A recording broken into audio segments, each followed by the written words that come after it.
इन्हें की बोलना है जज साहब? घराड़े मार मार मेरा जीना हराम कीता पिया। हुण तां मैनूं ए नहीं पता कि चैन दी नींदर मैं कदों सुत्ती सी। कन्नां च रूप आया, पट्टियां बन्नियां, सब फेल हो गया।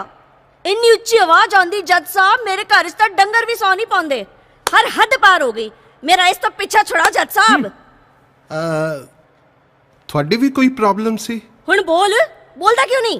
तू बोलण जोगा छड्डिया ही नहीं मोटो। तेरियां करतूतां करके कचहरियां जा गए। जज साहब मेरी प्रॉब्लम एदी प्रॉब्लम नालों ज्यादा वड्डी आ। मैं तुहानूं दसदा जज साहब, ये सारी रात गैस छड्डदी आ जज साहब।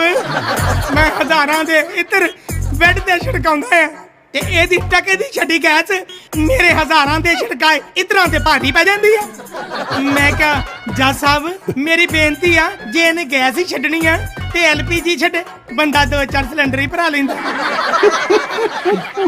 जज साहब ਆਰਡਰ जज साहब मैं तुहानूं की दसां, मैं तो सुत्ते नूं इदां फील होण दिया हुंदा जिवें मैं घर च नहीं सुत्ता, किसे गटर च सुत्ता पिया हुंदा।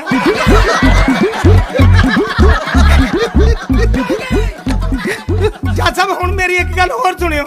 हुण तुसीं आ देखो, ਜਦੋਂ ਇਹ ਗੈਸ ਛੱਡਦੀ ਆ ਮੇਰੀ ਪਟਾਕੇ ਦੇ ਨੱਕ ਖੁੱਲ ਜਾਂਦੀ ਆ। ਹੁਣ ਤੁਸੀਂ ਦੱਸੋ ਜੱਜ ਸਾਹਿਬ ਕਿ ਇਸ ਕਲੈਣੀ ਦਾ ਦੁੱਖ ਵੱਡਾ ਕਿ ਮੇਰਾ ਵੱਡਾ?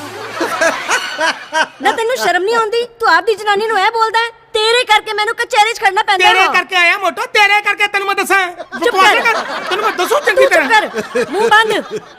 जज साहब गैस मेरे हाथ च थोड़ी है, निकल गई तो निकल गई। ते मोटो घराड़े मेरे हथ च। जज साहब आफ्टर ऑल ਫੇਫੜੇ ਤਾਂ ਨਹੀਂ ਸਾੜਦੇ। ਕੀ ਮਜ਼ਾਕ ਬਣਾਇਆ ਹੋਇਆ ਤੁਸੀਂ? ਹੈ ਇੰਨੀਆਂ ਛੋਟੀਆਂ ਗੱਲਾਂ ਵਾਸਤੇ ਤੁਸੀਂ ਕੋਰਟ ਚ ਆ ਗਏ? ਉਹ ਕੁਝ ਬਰਦਾਸ਼ਤ ਕਰਨਾ ਵੀ ਸਿੱਖੋ। ਸ਼ਾਜੇ ਮੇਰੇ ਕੋਲ ਇੱਕ ਸੋਲੂਸ਼ਨ ਹੈ। ਤੁਸੀਂ ਆਪਣੇ ਨੱਕ ਤੇ ਪੱਟੀ ਬੰਨ ਲਓ, ਖਰਾੜਿਆਂ ਦੀ ਆਵਾਜ਼ ਬੰਦ ਹੋ ਜਾਏਗੀ। केमिस्ट को मिल जाएगी पट्टी। 100% रिजल्ट पक्का। ठीक है? जज साहब मैं ते नक ते पट्टी बन लांगा, इन्हां दी गैस रोकण दा भी कोई सोल्यूशन लभो। मेरा मजाक बनाया तुसी हैं?